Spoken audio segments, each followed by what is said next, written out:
How to turn off notifications on Pinterest. That's what I will show you in this video.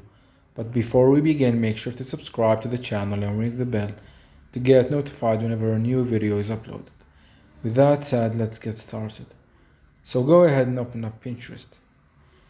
And once you do that, click on the profile picture at the bottom right, and then click on the three dots at the top right corner.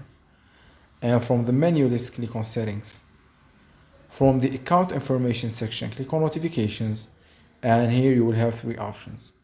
You can turn off the notifications while on the app or the website by deselecting which notifications you want to turn off.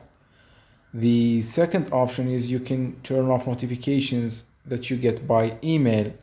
You can select which notification you want to turn off, or you can turn them off all completely by clicking on the button at the top, then click turn off to confirm.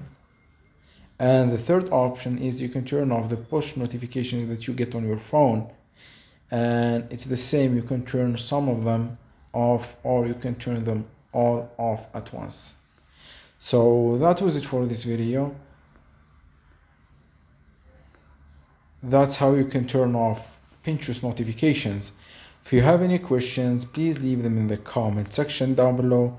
With that said, see you in the next video.